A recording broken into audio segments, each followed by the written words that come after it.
Mukunda jewels వారి కొత్త brand Purvi light weight లో హెవీ డిజైన్స్ ఈ నవంబర్ 1 కుక్కట్పల్లిలో గ్రాండ్ ఓపెనింగ్. వివరాలకు సంప్రదించండి.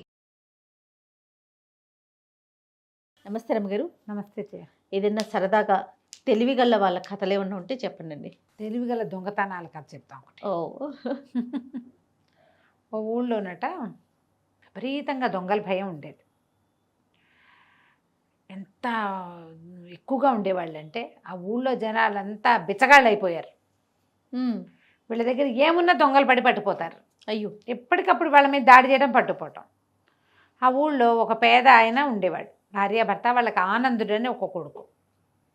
వాడు ఒంటి మీద చింకి చొక్కా తప్పిస్తే ఏమీ లేదు.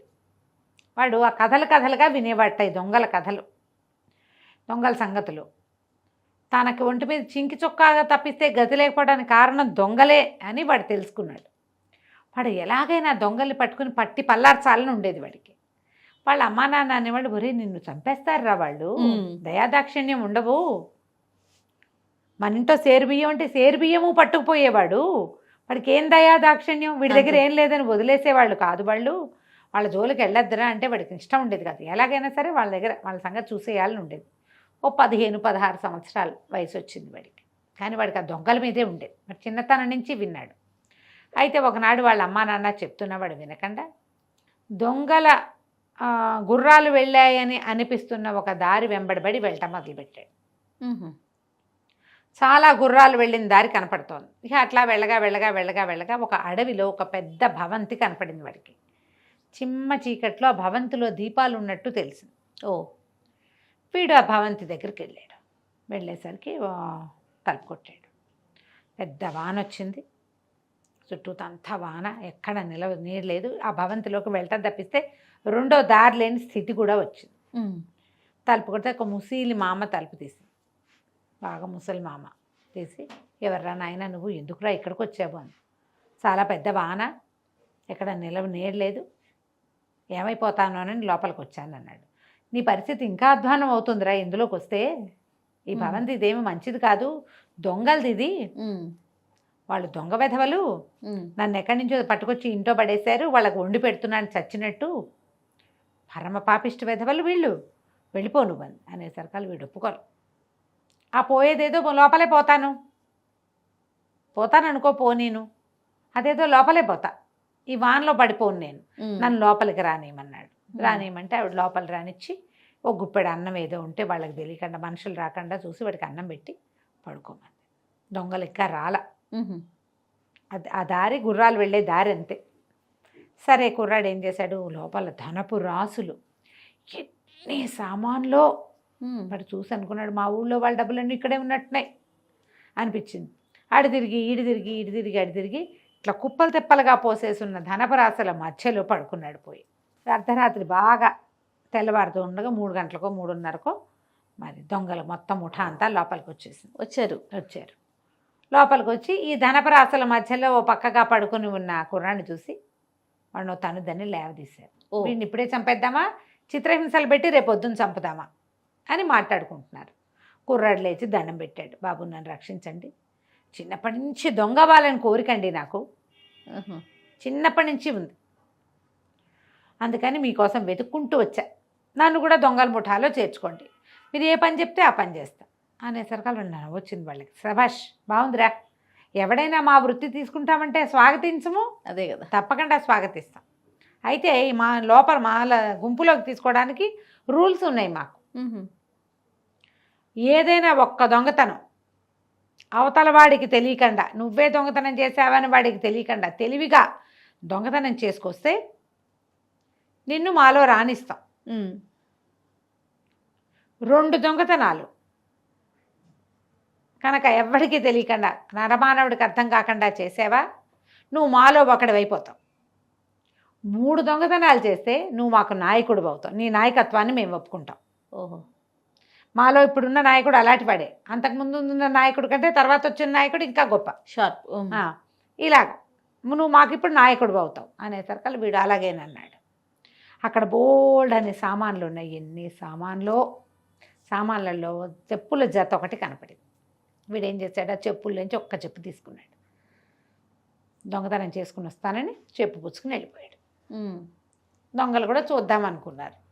ఇప్పుడు వాడు వెళ్ళి చేసేదేం లేదు, ఈ ఊళ్ళో రాజభటులు లేరు, ఎవరు లేరు, అడవి చాలా దూరం ఊరికి. సరే వీడు దారి నడుచుకుంటూ వెళ్ళి ఒక చోట పాదరక్షను వదిలిపెట్టాడు. దాని వెనకాల ఒక చెట్టు వెనకాల దాని దగ్గర ఆ రోడ్డు మీద చెట్టు వెనకాల కూర్చుని ఉన్నాడు. ఆ దారిన ఒక రైతు నడుస్తూ కనపడ్డాడు. అతను ఒక ఎద్దుని సంతలో అమ్మడానికి వెళ్తున్నాడు. దానికి బైపాస్ ఈ రోడ్డు. ఈ సంతలో అమ్మడానికి బయలుదేరిన రైతు ఆ దారి మధ్యలో ఉన్న మెరుస్తున్న చక్కటి చెప్పును చూశాడు. అబ్బాయి ఎంత బాగుంది అని అటు ఇటు వెతికాడు, జోడు కనపడలే. అబ్బా జోడు లేదే, రెండో చెప్పు ఉంటే ఎంత బాగుండేది అని అనుకుని ఆ చెప్పు అక్కడే దిగబడిచి ఎద్దును తోలుకుని పోయాడు. ఒక చెప్పును ఏం చేసుకుంటారు ఎవరైనాను? బంగారం అయినా కూడా. బంగారం కాదు, మంచి చెప్పు. ఓహో, మంచి చెప్పు, బంగారం అని కాదు, అది మంచిది, ఖరీదైన చెప్పు. వదిలేసి ఈ కుర్రాడు ఏం చేశాడు, ఆయన ముందుకెళ్ళంగానే చటుక్కుని వెళ్ళి ఆ పాదరక్ష ఆ చెప్పు చేత్తో పుచ్చుకుని ఈ రెండో పక్క నుంచి చెట్ల మధ్య నుంచి పరిగెట్టుకుంటూ బాగా ముందుకెళ్ళిపోయి, అతనేమో ఎద్దుతో నడుస్తున్నవాడు దబదబా నడవడగా, ఎద్దు టిక్కు టిక్కు నిదానంగా నడుస్తుంది. దాన్ని తోలుకెళ్ళేవాడు దాని వెనకాల పడి వెళ్ళాలి, ముందు నడుచుకుపోవడానికి వీల్లేదు. అతను నిదానంగా నడుస్తున్నాడు. ఈ చెప్పును తీసుకెళ్ళి ముందు అక్కడెక్కడో పెట్టాడు. పెట్టేసరికల్లా ఈ ఎద్దును తోలుకెళ్తున్న రైతు గారు అలా వెళ్ళి ముందుకెళ్ళాక ఆయన చెప్పు కనపడుతుంది. ఇందాక చూసింది కుడికాలు చెప్పో ఎడంకాలు చెప్పో సాధారణంగా ఎవరికైనా గుర్తుంటుందా? కదా, ఉండదు. అప్పుడు చూసుకున్నాడు, అర్రే చెప్పుందే, అది చేత్తో పుచ్చుకొచ్చాను కాను, సరిపోయి ఒకవేళ ఎవరో బండి మీద వెళ్తుంటే బండిలో నుంచి జారిపడ్డాయి, అది అక్కడ పడింది, ఇది ఇక్కడ పడింది అని చెప్పి ఈ ఎద్దుని అక్కడ ఉన్న చెట్టుకేసి కట్టేసి ఆ చెప్పు చేత్తో పుచ్చుకొని వెనక్కి నడిచి వెళ్ళాడు జోడు తెచ్చుకోవటానికి. ఎప్పుడైతే ఈయన వెనక్కి మరలి మొదటి చెప్పు ఉన్న దగ్గరికి వెళ్ళాడో కుర్రాడు ఎద్దును తాడు విప్పేసాడు, తీసుకుపోయాడు దొంగల దగ్గరికి. వాళ్ళు ఆశ్చర్యపోయారు, ఊరిని నీ తెలివి భలే చేసావురా, చాలా బాగా చేసావు అని ఆశ్చర్యపోయారు. ఒక దొంగతనం చేసావు, నువ్వు ఇప్పుడు మాతో ఉండొచ్చు, రెండో దొంగతనం చేసి ప్రూవ్ చేసుకోమన్నారు. మనవాడు ఏం చేశాడు, ఆ దారిలో వచ్చాడు. ఈ ఎద్దుని రైతు చెప్పు కోసం చూసుకున్నాడు, ముందుకెళ్ళి వెనకెళ్ళి చేసేసరికల్లా ఉన్నది ఒకటే చెప్పని, ఎద్దు కాస్త మిస్ అయిందని తెలిసిపోయింది. ఆ ఎద్దును ఎవరైనా విప్పుకుపోయారో ఇంకోటి ఏమైందో తెలియలే.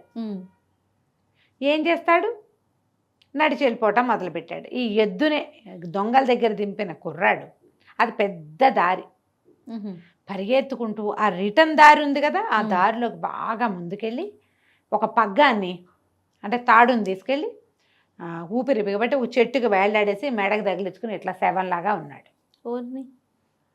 ఈ నడిచెళ్తున్న రైతు పైకి చూసి, అయ్యో ఎవడో చచ్చిపోయాడే, ఆత్మహత్య చేసుకున్నాడా, ఎవడైనా వీడిని చంపి అక్కడ తగిలిచ్చారు. చూస్తే ఆ చెట్టు ఎత్తు చెట్టు, ఎవరో తగిలిచ్చారు వీడిని. ఆ దొంగలు వింటారు, ఎవరైనా వింటారు, దొంగ చచ్చిన వాళ్ళని ఎవరైనా సరే ఇట్లా వేళ్లాడేస్తే ఈ ఊళ్ళో దొంగలు పోతారు, నా ఎద్దును దొంగిలిచ్చేసాడు, ఎవడో చచ్చిన వాడని తిట్టుకుంటూ పోయాడు. ఎప్పుడైతే అతను చెట్టును దాటి వెళ్ళిపోయాడో కుర్రాడు చెట్టు దిగేసి ఆ పగ్గం పుచ్చుకుని ముందుకు పరిగెత్తుకుంటూ వెళ్ళాడు. ఈయన రెండో ఎద్దును పుచ్చుకెళ్తున్నాడు. ఇప్పుడు ఒక ఎద్దు పోయింది, రెండో ఎద్దును పట్టుకెళ్తున్నాడు. ఎద్దును పుచ్చుకుని నడిచెళ్తుంటే ఏం చేశాడు, ముందుకెళ్ళి మళ్ళీ ఇంకో చెట్టుకు వేళ్లాడ్డం మొదలుపెట్టాడు. ఈయన చూసి ఆశ్చర్యపోయాడు, ఇంకోటి చచ్చిపోయాడే, ఏమిటి ఇంతమంది చచ్చిపోతున్నారు ఆశ్చర్యంగా అనుకుని ఆ చెట్టును దాటి వెళ్ళిపోయాడు. ఈ కుర్రాడు మళ్ళీ ముందుకు పరిగెత్తుకుంటూ వెళ్ళి ముందు ఇంకో చెట్టుకు వేళ్లాడాడు. ఈ మూడో చెట్టుని దాటుతున్న రైతు ఆ ఎద్దును పుచ్చుకుని ఉన్నవాడు పైకి చూసి, అయ్యి బాబోయ్, అవును ఇదేమిటి, మొదట చూసిన వాడు రెండోవాడు మూడోవాడు ఒకేలా కనపడుతున్నారు, మొదటి వాళ్ళు ఉన్నారో లేదో చూద్దామనిపించింది ఆయనకి. అయ్యో, ఈ ఎద్దుని ఇక్కడ కట్టి వెనక్కి నడిచి వెళ్ళాడు. ఎప్పుడైతే రైతు వెనక్కి నడిచాడో వీడు చెట్టు దిగేసి ఈ రెండో ఎద్దును కూడా చెత్త పుచ్చుకెళ్ళిపోయాడు. రెండో దొంగతనం అయిపోయింది. వాళ్ళంతా ఆశ్చర్యపోయారు, ఊరిని ఎంత తెలివిగలవాడివిరా నాయన, సరే ముచ్చటగా మూడో దొంగతనం చేయి, నిన్ను మేము నాయకుడిని చేస్తాం, నాయకుడిని చేసుకుంటాం అని చెప్పేసరికి ఇతను ఏం చేస్తే సరేనన్నాడు. రెండో ఎద్దును కూడా ఇక్కడ కట్టేశాడు. పాపం ఈ రైతుకి 2 ఎడ్లు పోయినాయి. అతను ఎద్దు అమ్మితే కానీ అతని ఖర్చులు వెళ్ళవు. నిజానికి వ్యవసాయానికి 2 ఎడ్లు చాలు, మూడో ఎద్దు స్పేర్గా పెట్టుకుంటే 2 పోయి 1 మిగిలింది. ఈ ఒకదాంతో ఏం చేస్తాడు, ఏదైనా ఒక దానికి బాగోపోతే దాన్ని కట్టేసి దీన్ని తీసుకుపోయేవాడు. అదే ఇప్పుడు రెండు పోయినాయి. ఇప్పుడు అమ్మక తప్పదు, మూడో ఎద్దుని తీసుకుని బయలుదేరాడు.